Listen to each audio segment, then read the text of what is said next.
So, I've been kind of skeptical about this. People now in the Piggy community are kind of theorizing what the signal is, how the next few chapters are going to play out, who's going to be our next enemy, who's the Insolents. But there's something I've been thinking about, something strange. The player. What about the player? It's just some police officer. At least that's what we know. But what if there was more to this cop? This strange cop. How come when we fall from high places we take major damage by dying? And how come when Willow's bullets hit us, or Mr. P's, we just magically get back up like it was nothing? And also, something that people have forgotten about the player is that we're actually infected. It says in chapter 1 that we are. So what's up with that? Well, I think I've come up with a theory that shoots over than any other. This is probably one of the biggest long shots of a theory for any Piggy theory. And this is long-shotting probably Creek's theory video about torture being an elephant. And that's saying a lot. Anyway, let's get into it. First of all, what is the player? Throughout the entire books, we see that we aren't an animal, obviously. The strange part is that we are the only human in this entire Piggy universe. Or I shouldn't say the entire Piggy universe. I remember hearing Minitoon state in one of Aunt Antix's interviews that we probably aren't the only human in this entire Piggy universe. And that seems quite odd because we kind of look like it at the moment. But maybe we aren't. And I have a theory that we aren't actually humans. It sounds crazy because the player is supposed to represent a human. The facts add up to something stranger you probably wouldn't expect. First, we need to conclude the facts about the player. What kind of traits do they have? We can see in the story we work as a cop. When we fall from high buildings or structures, we die. And bullets can hit us apparently. Seen in Factory and the Plant where Mr. P shoots a bullet at us and the only thing it does is stop us. And when Willow shoots her bullets at us, we just stop for a good 3 seconds. And I was trying to compare these to the animals in this game, and in Inner City, apparently when you fall off a building or the buildings in City, you don't die. You don't even take any fall damage. But yet in the sewers ending, Draffy gets shot and he needs much medical attention. How is this so? First, let's analyze what happens when we fall off buildings. And I think this has to do with muscle build. The structure of our bodies are different from animals than ours as the player. In the game, we are a certain height, probably, so it's easier for us to go through vents, but more on that later. We are shorter than all the Piggy characters in this series, excluding George and Z and Susie because they are children. I would guess we are probably around the same age as Doggy, and Doggy is taller than us. Considering we have a job and we seem very experienced. I'm taking a strong guess that our muscle build is pretty weak considering we can fall off from a story and get killed. I mean, any human could do that and get killed. But the animals, in Inner City at least, they fall off and it's no problem. They're taller. Their body structures are probably more solid than ours. But that leaves the question, what about the bullets?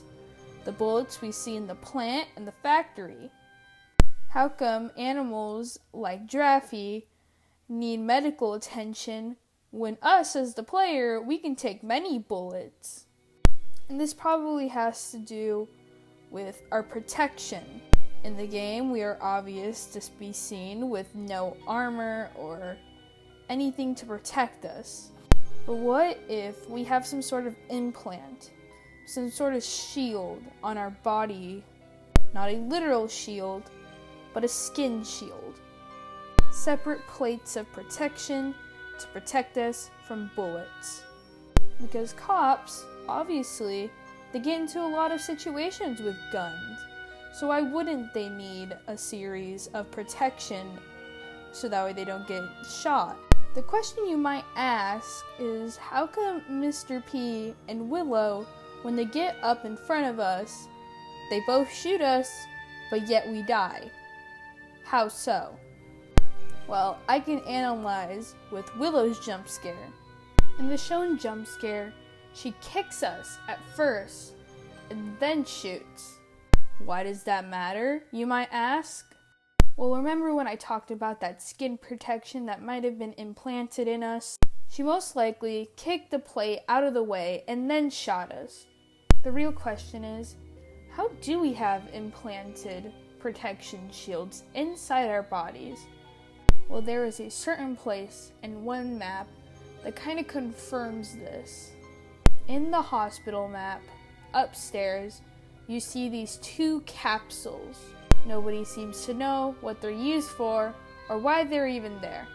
I mean, it's a hospital. Why would they have capsules inside a hospital? This most likely has to do with the idea of test subjects, lab experiments that went inside these capsules and probably were experimented by different scientists.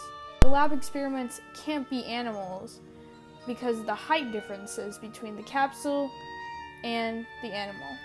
I took a screenshot of Pony and Doggy in the capsule room, and they don't seem to fit inside the capsule. But the player, which is a certain height inside the game, does actually fit in here. A screenshot from the actual game inside the actual room, you can see that the player's height matches up quite as well with the capsule. So it could have been likely that these scientists implanted some sort of protection shields in us. But why are they testing on a human? Well, let me tell you folks, remember when I said we aren't actually human? Well, it's true. We were made inside the hospital. Remember when I mentioned that we probably aren't the only human in the entire Piggy universe? Well, we probably aren't.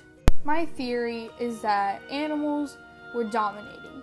They were ruling over these lands, and they've learned to speak, have their own cultures, and humans were slowly decreasing, leaving them to go extinct, or at least there was a small population of them. And of course, all the scientists wanted to preserve these historic figures for science reasons. So they took the biotics of a regular human and created the player. And so that way, this player didn't die. They added shield protections and simulated it as a cop. This also connects to why we're immune to the infection. In the true ending, we see that Mr. P tells us that we had the signs of infection in us, so he left us. But we seem normal. We seem fine. We don't have any colored eyes. We don't seem aggressive to any of our teammates. But yet, we hear voices from the mysterious eyes on the walls. But this isn't about the eyes. We're talking about the player and why they're immune. Minitoon has confirmed that Robbie is not infected. He's actually on a mode that is trying to exclude any intruders from the mall. That's Robbie's job. That is the mode he is set to. But we can see he has some scratch marks and wires hanging out from his eye. Could an infected have done this? Might be so, but we can confirm Robbie is not infected. Why does this matter? Because us as a player isn't infected. We've been attacked by an infected, we have the signs of infection, but yet we aren't infected, or at least we don't show the signs of it. Am I trying to connect that we are a robot? Most likely not. Am I trying to connect that we are some biotech person, player, human? Yes. Is this one of the biggest theory long shots ever? Probably so. But hey, that's okay. Until next week in Home Slices, and maybe you'll think a different way about the player. And or so, maybe the traitor? But that's for a different theory. I will see you next week. Peace out, Home Slices.